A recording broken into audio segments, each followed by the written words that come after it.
Hello and welcome to the Two Gals and a Mic podcast. I'm your host, Sue Curver, and today I'm sitting down with Taylor Thackston, the owner of Frying Pan Anglers Fly Shop in Basalt, Colorado.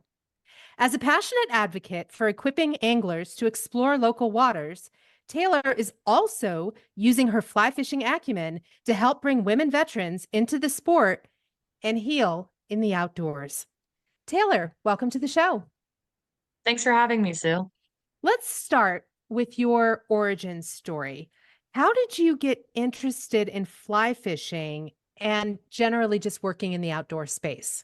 My parents jokingly like to say that I'm their successful brainwash. I was really fortunate to grow up with two parents who were just super immersed into the outdoor world. And so both of them are very accomplished anglers. My mom is a phenomenal fly tyer. My dad builds bamboo rods and travels all over fishing different fisheries. And so I was born with a fly rod in my hand, was what they like to say, and I took it up. So I've been doing it for about as long as I can remember, and I learned something new every day. Found some friends in high school and college that were into the sport, and it just kept growing from there.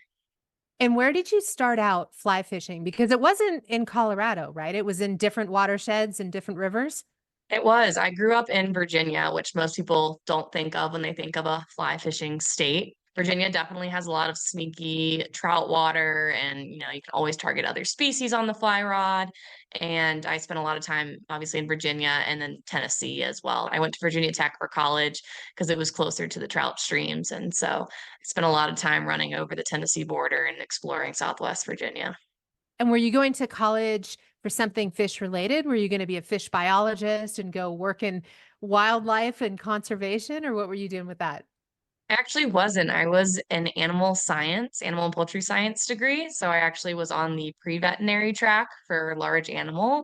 And when I applied to veterinary school during the craziness of COVID, I put all my eggs in one basket and ended up getting waitlisted for veterinary school. And without a backup plan with the COVID craziness, I decided to pack up and move to Colorado for what I sold to my parents as a gap summer. 3 months of just going out and being a fishing bum and fishing the Western states and enjoying that, and then coming back eventually and reapplying for vet school and working with my degree. And I ended up just like everybody else that comes out here, 3 months turned into 3 years and have no plans of leaving. Why did you choose Basalt, Colorado? Basalt's definitely a sleepy mountain town. It is outside of Aspen, Colorado, which most people have heard of. We're about half an hour from Aspen. We are the only city in America with two gold medal waters that confluence in it. A gold medal water is distinguished by the amount of fish per mile. And so we have two of those that confluence here. It's about 4 minutes from the top of Main Street to the bottom if you were to walk it.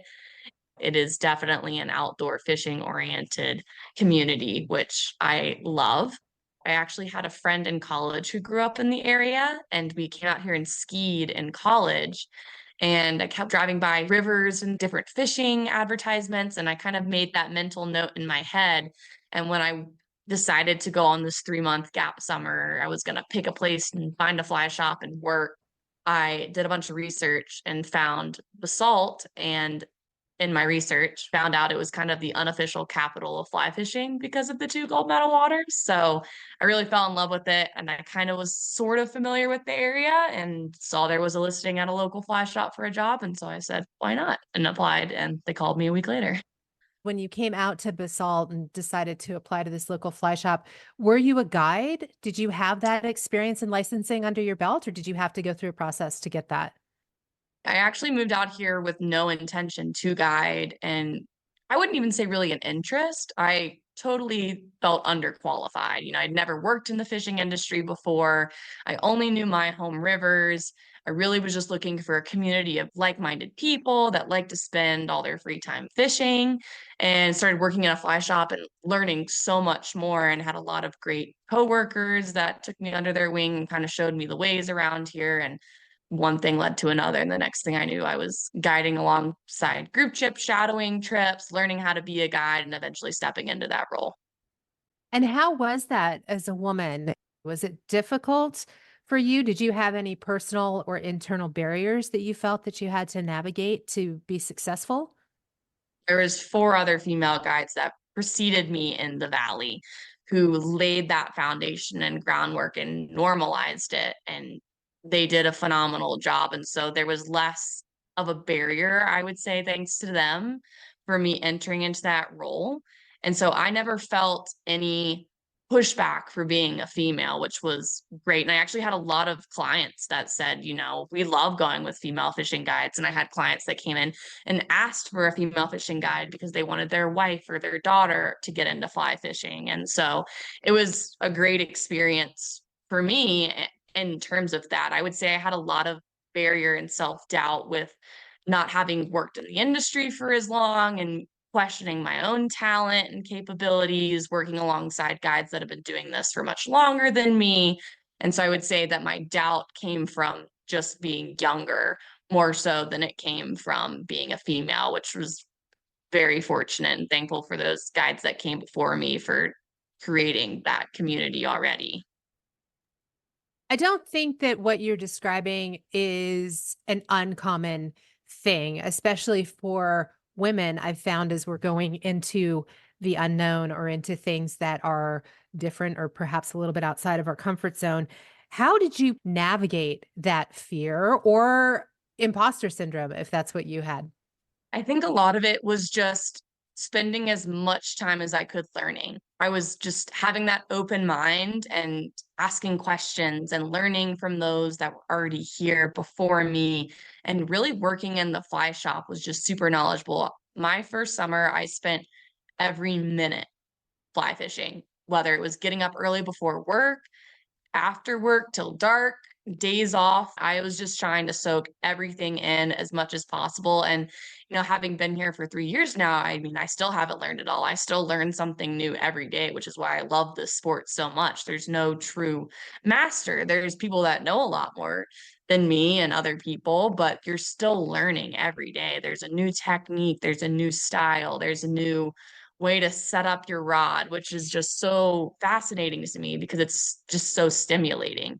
So I just think having that open mind and, respect for those that came before me and just asking questions and not being afraid to learn really helped me push through that barrier of having more confidence in what I was doing and the role that I was playing and providing the best service that I could. Did you seek out a mentor or find someone whom you could lean into and ask questions? Not one person specifically comes to mind, which is really cool. But I think that this community that's at this fly shop, Frying Pan Anglers specifically, is so just excited for new people learning and getting into the sport. And so I think that there was just this natural pathway for me to walk down. It was super exciting for me to just gain as much knowledge from every single one that I could. So this particular journey for you started 3 years ago. You said it started during COVID. You came out to Basalt, Colorado. You got this job. And in 2023, Taylor, you purchased Frying Pan Anglers. So what in the world led you to decide to purchase the shop and kind of walk us through what it was like to transition from being a guide and working for to being an entrepreneur and owning?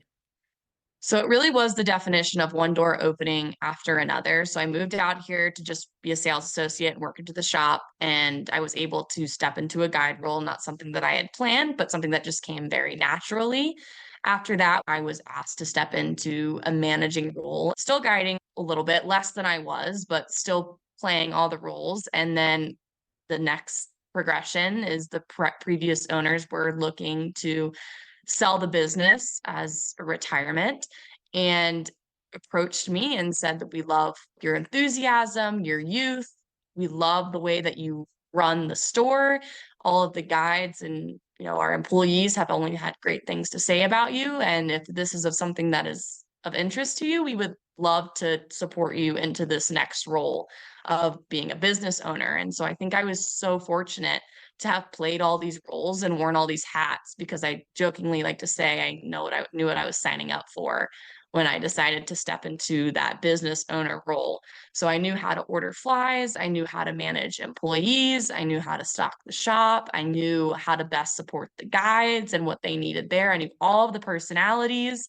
And so it was this just natural progression. And it almost was like I was learning how to step into this role in my time prior to buying it, which was fascinating to look back on and appreciate that I had that opportunity. And I would definitely say that being an owner is different than just working for the business, but in the best way. I get to run the business how I want to, and it's my face on the company interacting with clients, but it was just that much more pride and joy and excitement towards my job. And how can I make this a better community? And there's just so much more to explore when you have owner attached to the end of the name and how you can mold the business.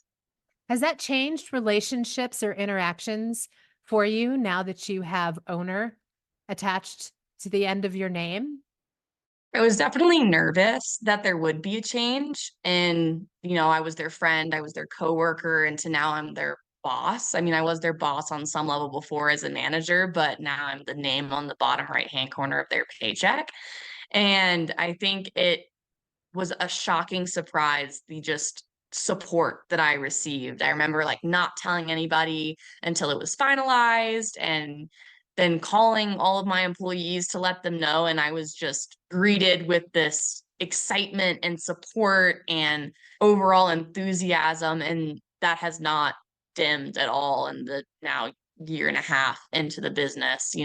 I've had several guides say to me that they were so excited that it was somebody that knew them that is now the owner and not somebody coming from the outside world. Not that they wouldn't have done a great job, but I've worked alongside of them, I've managed them, I know how to take care of them and what they need, and they feel confident in speaking with me and having that conversation because we've built that relationship.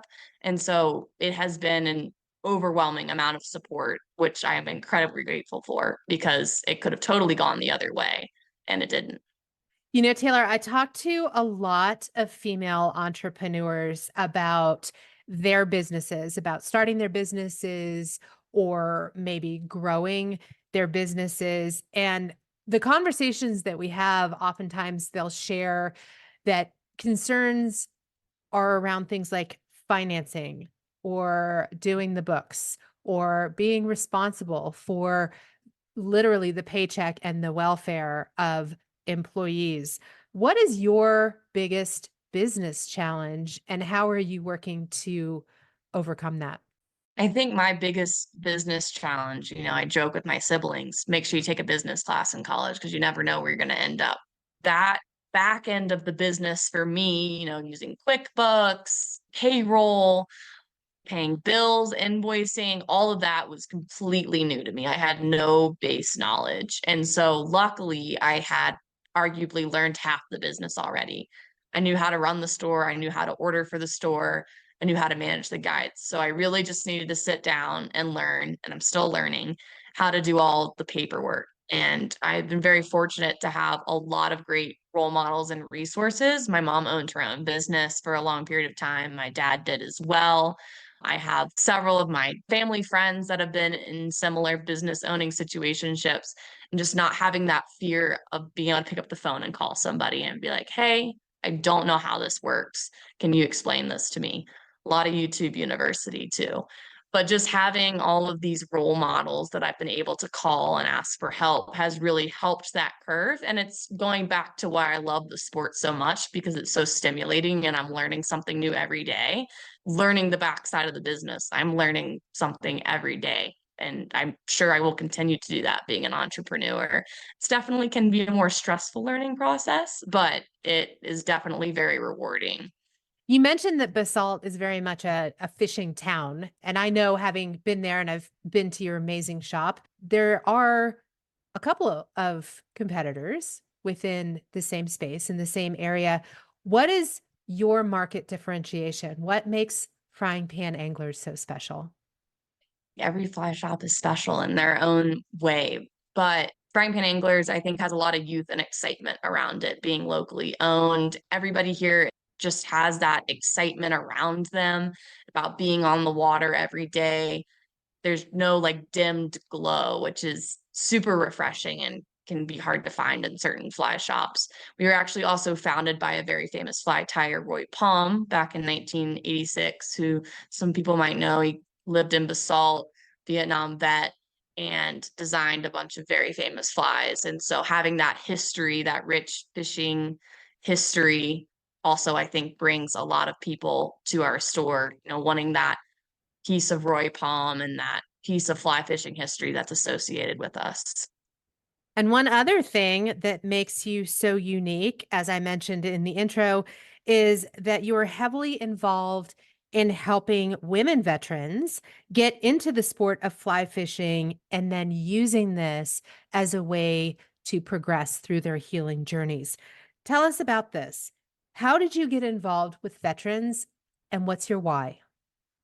My journey with veterans started just like most people does. I have a lot of family that served and is currently serving. I have two cousins that I'm very close with who are both currently active military. And my grandfather served, my great great uncle served. Just a lot of family that I was close with and am close with. Our veterans are still currently serving. So I've always had a passion for veterans and active duty military and a lot of respect there. And in college, actually, I was a part of several fundraisers through Greek Life, specifically supporting the Project Healing Waters movement and helping veterans heal through fly fishing. When I moved out here, I got away from Project Healing Waters, not intentionally, just a natural moving away to a new community that wasn't heavily involved with the mission. And Project Healing Waters quite literally walked in my front door one day. Kendall and Sue, yourself actually, walked right in the front door of the fly shop and introduced yourselves. And I remember thinking to myself, wow, like that's a full circle moment. Yeah, I know exactly what Project Healing Waters is and got to share my involvement prior. And I'm not sure if it happened exactly in that moment. I think it was definitely later. Kendall called me and said, remember how you used to be involved in Project Healing Waters? How about we re-spark that? And so I was re-involved through Women on the Fly committee through Project Healing Waters, and I got to continue that passion for helping veterans as well as teaching them fly fishing and that healing journey. Let's talk just a little bit about the Women on the Fly initiative with Project Healing Waters. Tell us about your role and what this is and why it's so important. As I said, I got really into fly fishing and working in the industry during COVID. And I think a lot of that was because of how healing fly fishing was for me during a time of unknown and anxiousness and stress. I just found myself continually gravitating towards the water. Spent a lot of time actually in Zoom classes standing in the middle of the water in waders because it just was so relaxing and I needed it more than I realized. And looking back now, I totally attribute fly fishing to getting me through that stressful period in our lives. And so I think my why is that I know how powerful and healing fly fishing is just from personal experience. And I think that can be applied to everybody's life and just being outside, being on the water. I think there was some study done somewhere where they found that people that live near bodies of water are generally happier. And I think that that speaks mountains to what fly fishing does. It can only help those, such as veterans, heal from whatever they need healing from. I just think it's not linear and I think it's magical. And I think being an industry person is beneficial to the committee because I have an industry perspective as to what aspects of fly fishing are most beneficial to those looking to get into the sport, maybe cost effective ways to get into the sport, knowledge of the ABCs of fly fishing, and getting women and veterans into fly fishing in a stress free way that gets them excited about it. And over the past couple of summers, you've had some experience doing this in person with some women veterans. Tell us about that. What was that like? It's honestly hard to describe. It's a feeling, it's something that you have to be present for to just see the start to finish of what fly fishing does for somebody. a lot of people enter fly fishing thinking it's not for them, and they just want to check the bucket list or give it a try. And just seeing the transformation from day one, seeing the excitement is just so fulfilling. And again, goes back to what's my why, just seeing that want for knowledge. It just reminds me that I'm working in the correct space and I'm working with the right people, and that there is more benefit to what I'm doing than I might think that there is. So it sounds like fly fishing and working with this group of women, with women veterans, really lights you up. What else lights you up? As cheesy as it sounds, fishing does get me very excited. I make a lot of noises when I'm fishing. There's a lot of set, like, just a lot of just pure excitement. Every day on the water is different, even if you fished it the day prior. There's just a new challenge every day, and I love that. I love going out and just tackling challenges. And sometimes you don't tackle them, sometimes you don't figure it out. But it's just that, oh, what if I catch the big one today? Or what if I catch the one on my home tie fly that I made? And it's just that constant what ifs that gets me super excited. I would say that's one thing that gets me really passionate and reminds me, okay, you're definitely working in the right space. And I would say the other thing is just going back to seeing people get excited about fishing and being outside and learning. I just feel like a lot of people don't think fly fishing's for them because it can be super overwhelming. Fly fishing can be so intimidating.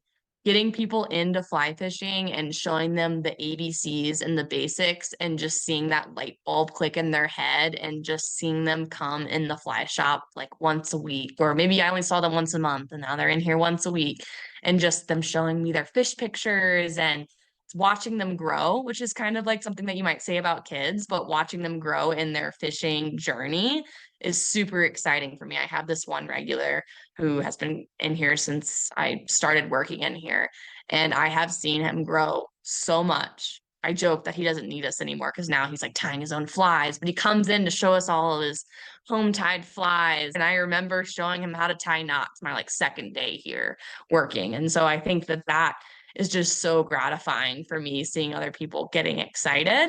I feel like in that sense, I'm doing a service. And the other thing that's abundantly clear is you're building relationships when you're working with the women veterans, and you're creating space and place for these women to come together, or for your locals or your regulars to build relationships. I think that that's a very important point to underline, because as you just said, Taylor, it can be intimidating to cross the threshold and to walk into that fly shop for the first time, especially if you don't know what to ask about, if you don't know the difference between a leader or a tippet, a dry fly or a nymph.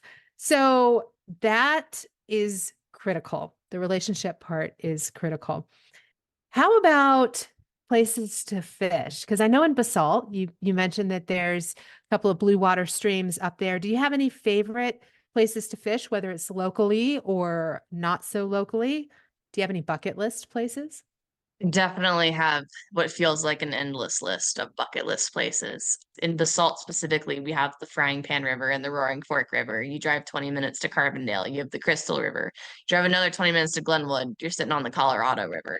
So it gets so hard for me to leave here because I just am so spoiled with all of the water that I have here, something I'm not used to from back east. We used to have to drive like an hour to get to like the closest trout stream.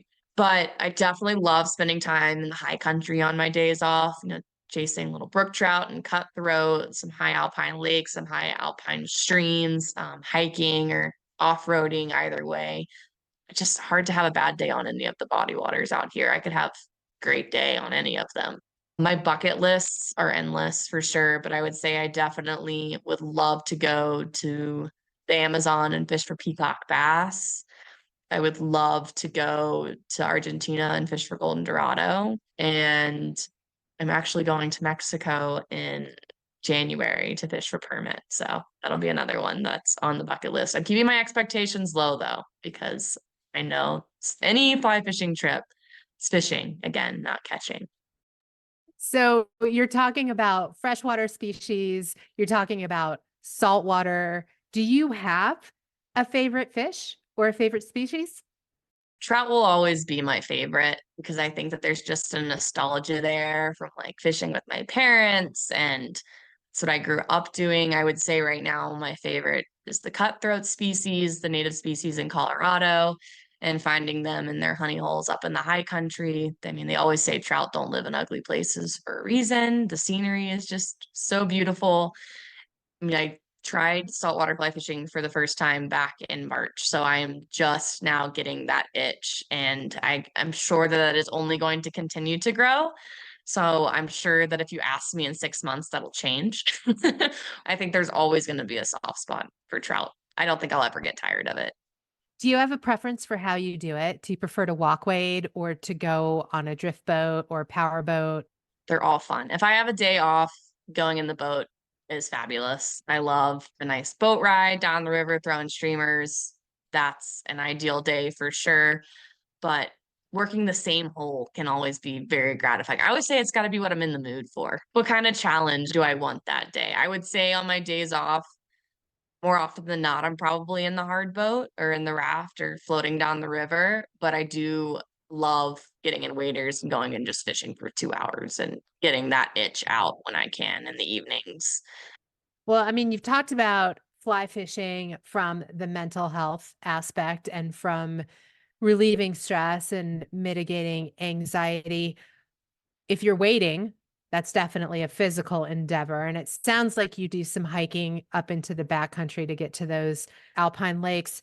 So all of these things would be in your wellness routine. What else do you have as far as wellness practices that keeps you balanced and able to do all of these amazing things that you do?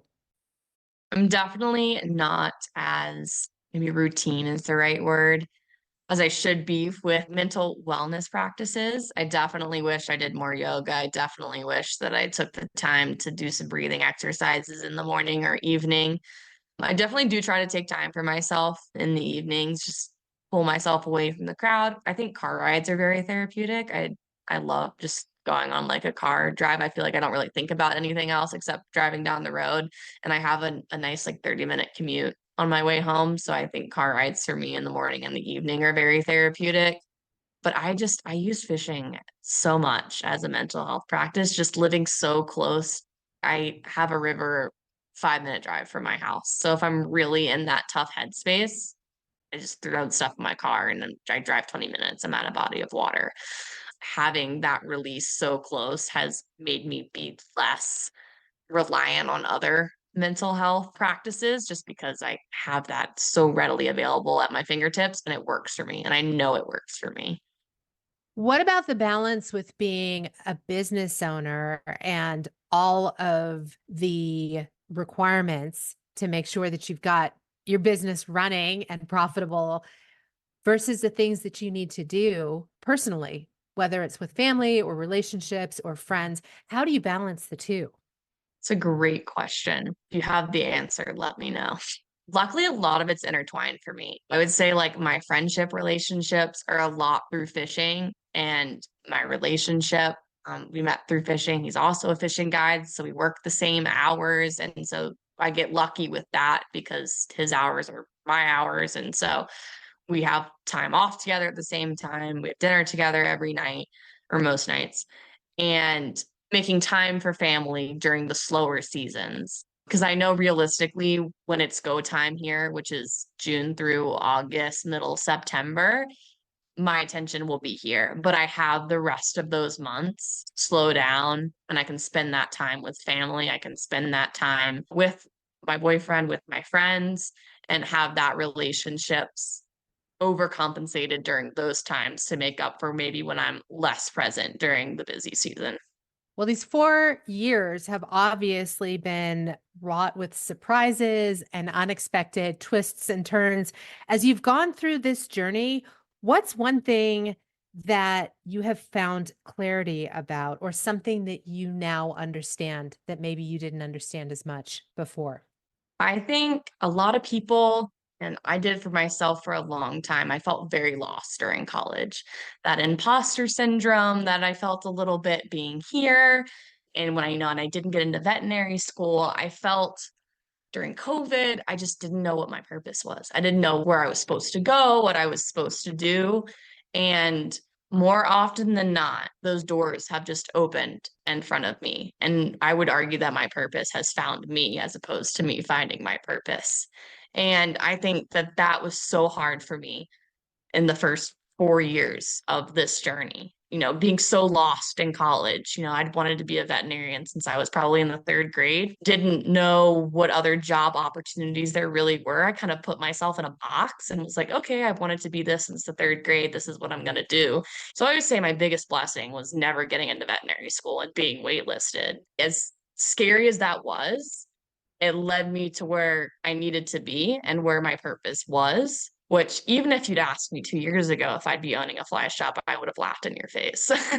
I would have said, oh, no, no, this is a short-term gig, riding it out for as long as I can. I'm a true fishing bum. There's no way that's going to happen.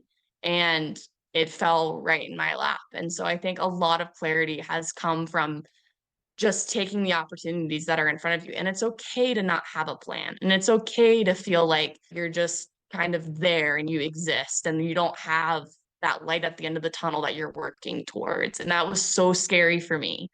But I think it's really important to remind myself that, I still have to work hard for it. Not everything is just going to fall in your lap, but you're going to be where you're supposed to be. And it's okay if you don't have a plan. I think Phoebe Buffay and Friends said, I don't even have a plan. And I always have related to that in the sense that I never felt like I had a plan until I had one. And that happened within like 48 hours. So, how do you make your decisions in order to capitalize on these opportunities that present themselves? Do you rely on intuition? Do you rely on an incredible amount of research? Do you rely on emotion? What is your process? A lot of it is intuition, I would argue. And that I remember when I was given the opportunity to purchase the fly shop, and it's really scary for anybody to go through purchasing a business, let alone like a 23-year-old at the time. I remember like calling my dad and being like, this is crazy. And he was like, this is your dream. This is what you are meant to do. I have never had more excitement for you about anything else. Like, I just can't see you doing anything else. This is where you're supposed to be, and you have to take this opportunity. This opportunity doesn't come up. You're not going to have another one in a year. And I think you just can't question an opportunity like this. And it was easy. And I think that a lot of it for me is I'm like, okay, is it easy? Am I forcing something here? Does it not make sense? Or I was managing, I was guiding, I was training for this moment. And now I'm in this position to be here. And I think a lot of it is just gut feeling of, yes, you're in the right place. No matter the imposter syndrome, if it just makes sense, there's a reason that it makes sense. And you can't question it too hard. So, in navigating all of this, have you found your superpower? And if you have found it, what is it?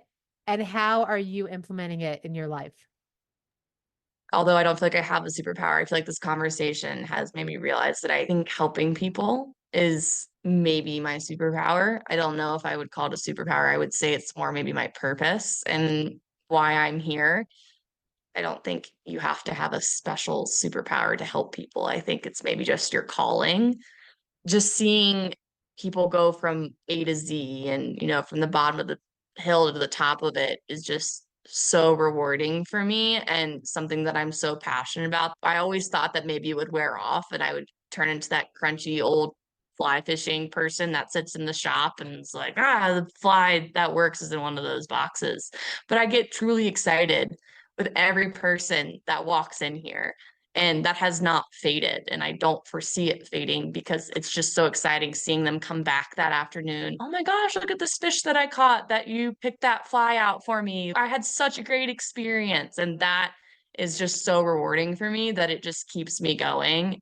For me, even if they don't come back, just seeing people get excited about the day and their fishing journey is enough for me to keep doing what I'm doing. So, as you think about the totality of it all, the big picture, what has been the greatest part of this entire journey? I think the greatest part, just knowing how much I struggled with identity and purpose, was finding what I was meant to do and finding that very niche job and very niche entrepreneur opportunity that would not have necessarily presented itself had I been not free floating, is what I like to call it. For me, just looking back at like my 20-year-old college self, my 21, and even like 22, just feeling so lost and wish I could just tell her it was going to be okay. And she was where she was supposed to be. And I think that that is so gratifying. It was okay that I didn't have a plan. And I gave myself such a hard time for so long to realize that I was exactly where I was supposed to be this whole time. And reminding people of that, I've gone back and spoken to college clubs I was a part of and organizations that I mentored in, and reminding these girls and guys that are about to graduate that it's okay to not have a plan. I mean, that doesn't mean don't work hard, but it's okay to not know what your purpose is yet because it'll find you. You don't have to find it. I think that that was such a realization for me that was so gratifying that it was healing on some level for me. Well, you have to go through the difficult to, I think, to get to the pinnacle. And you just mentioned some difficult, you talked about struggling with identity, struggling with purpose, and really struggling with giving yourself grace to just be in the place that you were in. Aside from those things, was there anything that was more challenging? There's very few things that are more challenging than feeling like you don't belong or not feeling like you have a purpose. I think that that itself is just so challenging to mentally push yourself through. It was hard for me to struggle with anything else. It was hard for me to be present. Going through that has taught me to be so present in the moment and appreciate what's going on and how one day it's going to contribute to something bigger. And so I think that it's given me a new perspective on how to face challenges and diversity in my life, because that identity crisis and that issue with being present turned into such a beautiful, cool opportunity. There's a little light at the end of the tunnel now that wasn't there before. So, what is next for you, Taylor? I think just growing the fly shop into its greatest potential. I think that there was a great foundation set here and a really great community already established, and just working to continue that community and making it a safe place for people to come and learn and be excited about learning and not be intimidated to learn. I think just creating that new culture around fly shops is my goal and what I'm trying to do here. So I love asking for words of wisdom, and you clearly have a lot of wisdom to share. What advice would you give for living intentionally and having no regrets? I think my advice for living intentionally and with purpose is work hard and still be proud of the product that you're in the service that you're providing people. But it's okay not feel like that you found your purpose yet, knowing that it will come and you don't have to force it. Because I think I wasted so much time trying to figure out what my next steps were that I almost missed this opportunity. Had I tried to run home quicker after my first 3 months, had I tried to reapply to vet school, I know I would have totally missed this opportunity trying to force something that wasn't working. My biggest advice is to remain present and not to force something that's not meant to be, because what's meant for you will find you, and that includes your purpose. Well, thank you, Taylor, for joining us today and for sharing your knowledge and passion for fly fishing and the outdoors. You're such an inspiration and you're making a difference in the lives of so many. And thank you, listeners, for tuning in. If you want to learn more about Taylor, I've included a link for Frying Pan Anglers and a link for Project Healing Waters Women on the Fly in the show notes. So be sure to share this episode and then join me again next Friday on the Two Gals and a Mic podcast for another conversation with an amazing woman who's doing extraordinary things. We'll see you then.